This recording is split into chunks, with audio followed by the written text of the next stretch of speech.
Bienvenidas y bienvenidos otra vez a La Ciudad y las Ciudades. Como recordarán, la última vez estuvimos hablando con Gerardo Villa del Ángel, editor y ensayista del Fondo de Cultura Económica, sobre el libro rojo que ha llegado a su cuarto volumen.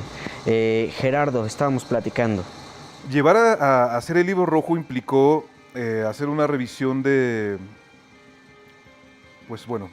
aproximadamente 150 años, 140 años de la historia de México, seleccionar capítulos que estuvieron presentes en los comentarios de la gente en su momento y concluir un índice que abarcara hasta nuestros días, ¿no? A mí lo que me interesaba mucho allí era, ya que estábamos en un momento de transición, hacer una forma de composición editorial, una forma de investigación que reuniera distintos discursos. Es decir, que reuniera discursos de distintos autores, tanto escritores como historiadores, como cronistas, como filósofos, como narradores, de diferentes ideologías, aunque todos liberales de alguna manera. Buscaba que hubiese una crítica muy asentada en el libro, de diferentes generaciones. Hay autores que podrían haber tenido 80 años y hay autores que tenían 35, que tienen 35. Y además de todo, de diferentes, digamos, formulaciones o narrativas, ¿no? Quiero decir, cuando hablo de narrativas, hablo de que hay escritores, ¿no? Tal cual, ¿no?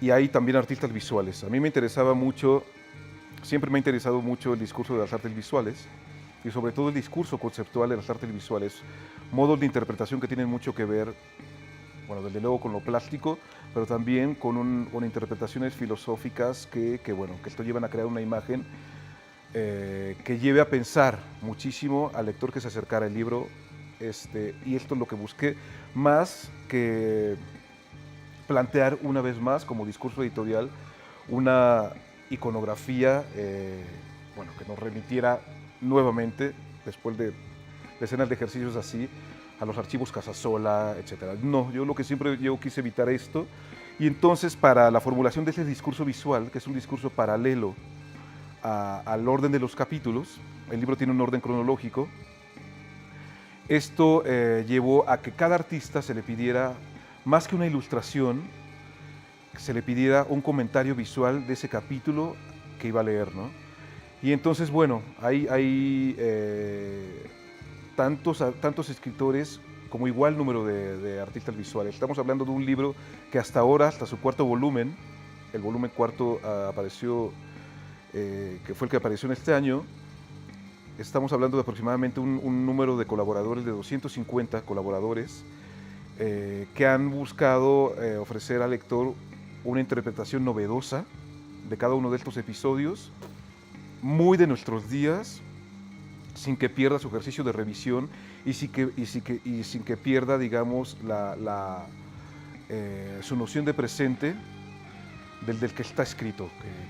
Bueno, ya estamos viendo un contexto mexicano que desde luego en el año 2000 o en el año de 1999 yo no esperaba que iba a tener esta transformación y que iba a tener este apogeo tan violento, ¿no? Pero que bueno, esto ha significado llegar por parte de todos los colaboradores a una forma de catarsis. Esto en verdad no fue premeditado, nadie lo contempló, para, digamos, que cada uno de los autores que están participando en el libro tuviesen una opinión y tuviesen una noción y una interpretación sobre el tema de la violencia. Y así es como se ha ido formulando el libro. En el libro hay, como comentaba, hay distintas generaciones, tanto en la parte literaria como en la parte visual. Hay colaboradores como Manuel Fuelgueres, por ejemplo, como Francis Salis, como Hermann Nitsch, que es un artista austriaco que quiso participar en el libro porque finalmente llegamos a un acuerdo conceptual en su obra y en lo que representa el libro rojo. Creo que estamos hablando de cosas muy similares que tienen que ver con la expiación, digamos, de todos estos cuerpos que desfilan por el libro. El trabajo de Hermann Nitsch va muy por ahí. Y bueno, así hay un desfile de artistas que tienen que ver con distintos estilos, con distintas escuelas, y que desde luego representan quizá a 4 generaciones o a 5, sobre todo del horizonte mexicano. Y lo mismo ocurre con el tema de los escritores, ¿no?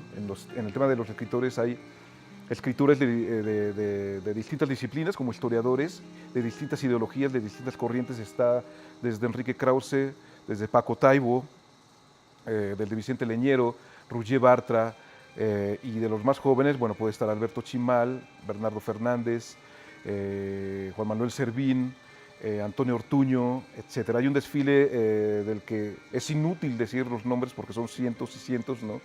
Pero qué bueno, que pintan un horizonte, sobre todo, eso es algo que me interesa, de la interpretación de la violencia en la historia de México y en el presente de México. Es una revisión que va de 1980 a 1993, en donde, si no mal recuerdo, hay aproximadamente 23 o 22 capítulos, en donde, bueno, se empieza a revisar algo. Hay un caso muy interesante que es, por ejemplo, la muerte de un periodista fundamental, como fue Manuel Buendía. Esto es un crimen que según la interpretación de Miguel Ángel Granados Chapa, que antes de morir,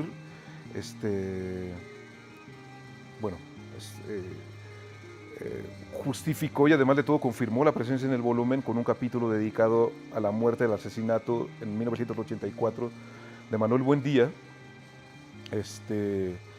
Es uno de los capítulos que a mí me parece fundamental, me parece muy interesante, porque además de todo formula otro de los discursos del ejercicio de la violencia del poder, ¿no? Hay un capítulo también muy interesante que es el capítulo de la muerte de Camarena, que es, digamos, de alguna manera, así puede leerse, donde la noción del narcotráfico como cárteles toma presencia en los medios, ¿no? Es un crimen, digamos, el primer cártel de Guadalajara. En ese momento no se hablaba tal cual como los conocemos ahora, ni se organizaban como tales los cárteles, que bueno, fue un capítulo en donde uno de los personajes centrales es Rafael Caro Quintero, y donde, bueno, ocurre un crimen en donde es una trama inagotable, incluso hasta ahora, que habla por voz de un autor como Roberto Pliego. Roberto Pliego es el que escribe ese texto,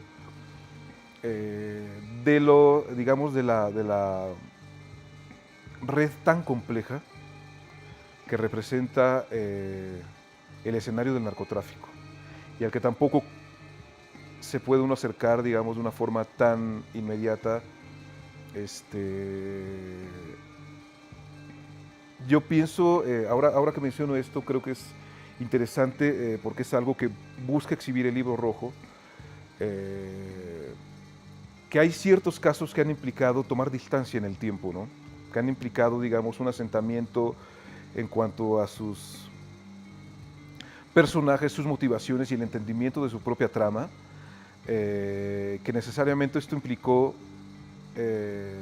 un lapso para su interpretación periodística, literaria, historiográfica, y esto creo que es algo, digamos, que exhibe mucho el Libro Rojo, ¿no? Creo que si el Libro Rojo saliera con la inmediatez que exige, digamos, la representación de la verdad en cuanto al día a día del periodismo, creo que no sería un ejercicio tan formal y tan reflexivo, ¿no?, como ha logrado construirse, ¿no? Entonces esto es algo que hablando del tema de Caro Quintero, digamos, así se abonó en su acercamiento, ¿no?, para ver otros motores de la propia trama, de la propia historia. Estoy hablando de una historia que ocurrió en 1984 por ahí, y que ahora mismo, bueno, tiene otras formas de interpretación y tiene otras lecturas que pienso que quedan reflejadas en el libro, ¿no? Pues hemos terminado ahora sí de hablar del Libro Rojo, de 4 tomos, de su objetivo filosófico para revisar la historia de la violencia en México. Muchas gracias por habernos acompañado. Les recuerdo que yo soy Ezra Alcázar, estamos en La Ciudad de las Ciudades y nos vemos en una próxima emisión para platicar de libros y ciudades.